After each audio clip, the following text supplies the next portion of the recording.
विशिष्ट महर्षि और प्रभु रामचंद्र जी का ज्ञानमयी संवाद सुनते हैं द आर्ट ऑफ लिविंग के फैकल्टी स्वामी वैशंपायन जी की वाणी से। अगर आपने अभी तक इस चैनल को सब्सक्राइब नहीं किया है तो इसे जरूर सब्सक्राइब करें और सब्सक्राइब करने के बाद बेल आइकन को भी जरूर दबाएं। जय गुरुदेव। योग वशिष्ठ के अगले एपिसोड में आप सबका स्वागत है। आज के इस एपिसोड में एक बहुत ही दिलचस्प और रोचक कहानी महर्षि वशिष्ठ जी प्रभु रामचंद्र जी को सुना रहे हैं। उसी कहानी को देखते हैं। वशिष्ठ जी ने प्रभु रामचंद्र जी को कहा, अब ये रोचक कथा सुनो। हिमालय पर्वत पर एक शिखर का नाम कैलाश है। कैलाश शिखर तो हम सबको पता ही है, हिमालय की जो पर्वत श्रृंखलाएं है उस पर सबसे ऊंचा शिखर। इसी चोटी के तलहटी में हेमजट यानी पीली जटाओं वाली नामक जाति के पहाड़ी लोग रहते थे। उनके राजा का नाम सुरघु था। सुरघु सुंदर नाम है। वह न्यायी राजा था। जिसका सम्मान होना चाहिए उसका वो सम्मान करता था और जिसे दंड मिलना चाहिए उसे दंडित भी करता था। फिर भी उसकी आध्यात्मिक दृष्टि धुंधली थी। वो बहुत ही न्याय प्रिय राजा था। जो आवश्यक है वो करता था, यानी उसके भीतर वो विवेक था। जिसका सम्मान होना चाहिए उसका सम्मान, जिसको दंड मिलना चाहिए उसको दंड, यही तो विवेक का लक्षण है। तो विवेक उसके भीतर होने के बावजूद भी उसकी जो आध्यात्मिक दृष्टि थी वो धुंधली थी। धुंधली का मतलब बहुत सुस्पष्ट नहीं, हाँ, धुंधली थी। एक दिन मांडव्य ऋषि वहां पर पधारे। राजा ने उनका स्वागत तथा सम्मान किया, पूजा अर्चना की और कहा, प्रभु मैं इस चिंता से व्यथित हूं कि मैं जो दंड और सम्मान अपने प्रजा को देता हूं वह मुझे भी एक दिन वापस मिलेगा। मुझे समदृष्टि प्रदान करे और पक्षपात तथा पूर्वग्रह से मेरी रक्षा करे। सुरघु के मन में ये एक द्वंद्व ही होता है ना।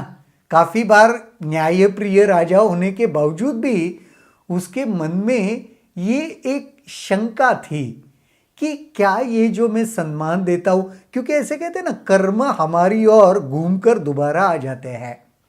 तो उसके मन में भी यही चल रहा था कि मैं जिसको सम्मान देता हूं और मैं जिसको दंड देता हूं, क्या ये एक दिन घूमकर दोबारा मेरे पास लौटने तो नहीं वाले। कैसे मैं ये जो मेरा राज्य है वो एक समदृष्टि से करूं, जिसमें कोई पूर्वग्रह ना हो, कोई चिंता ना हो, कोई डर ना हो। ऐसे स्थिति में रहकर मैं कैसे मेरा ये जीवन व्यतीत करूं।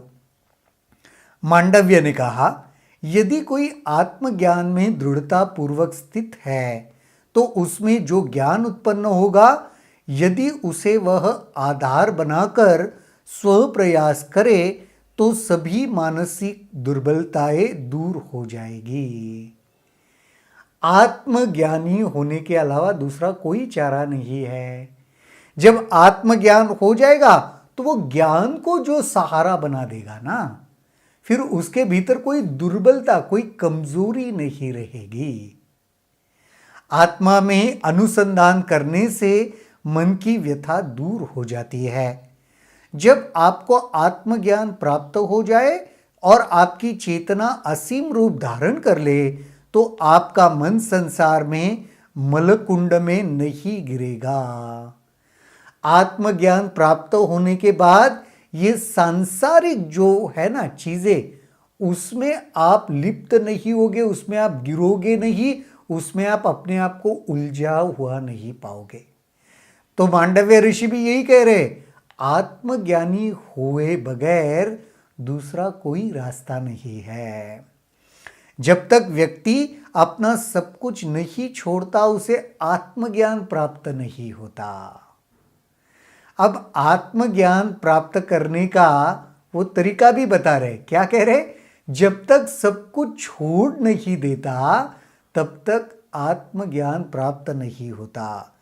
जब सभी विचार बिंदु त्याग दिए जाते हैं तो शेष आत्मा रह जाती है।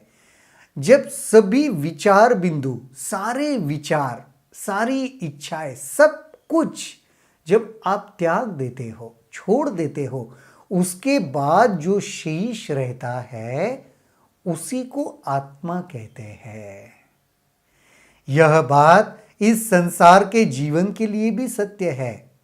कोई तब तक इच्छित पदार्थों को प्राप्त नहीं कर पाता जब तक मार्ग में आने वाली कठिनाइयों को हटाया न जाए।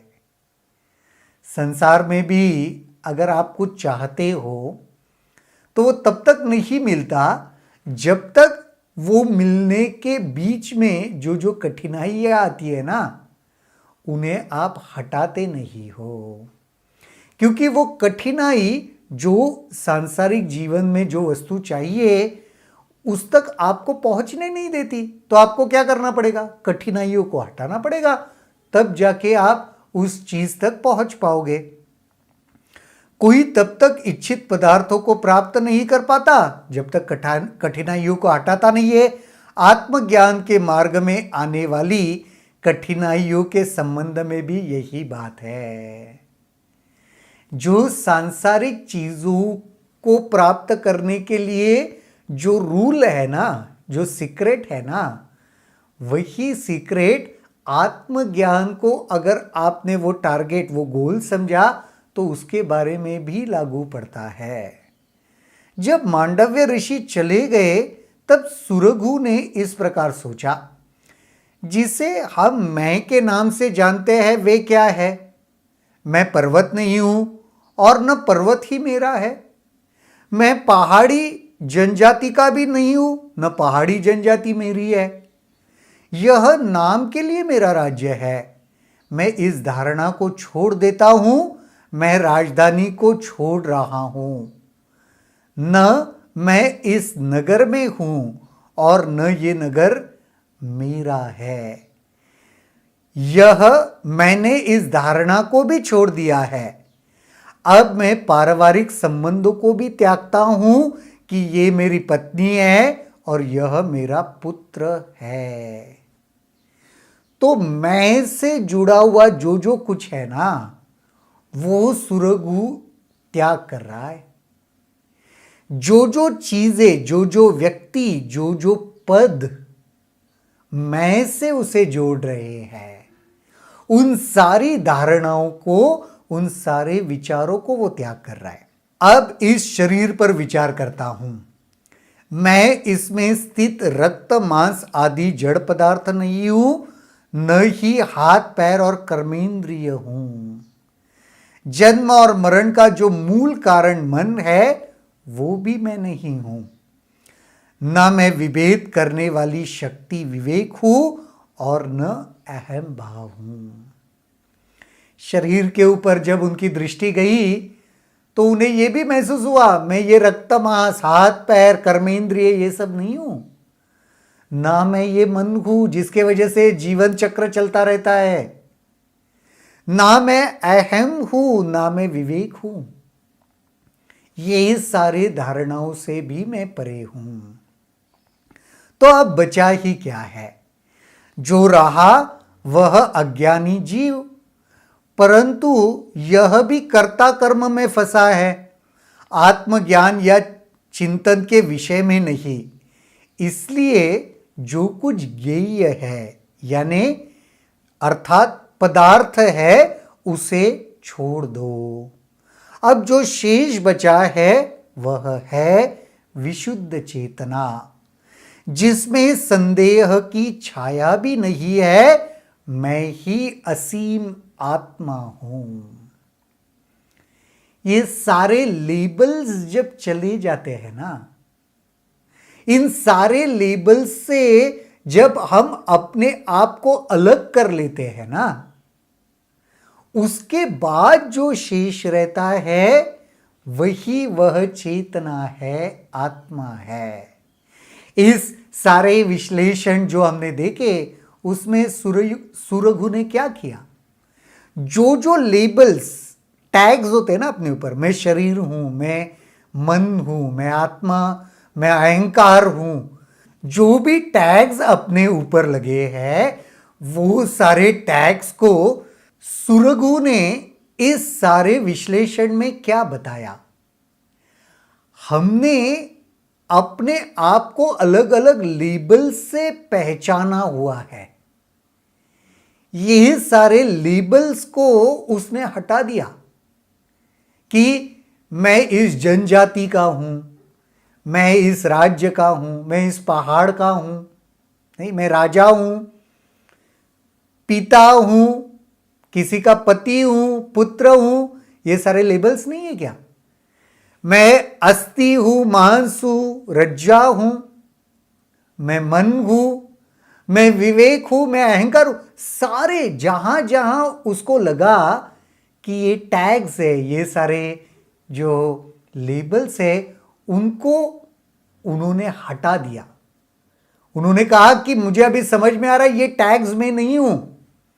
तो उसके बाद मैं जो भी कुछ शेष बचता हूं वही वह असीम चेतना है या आत्मा है।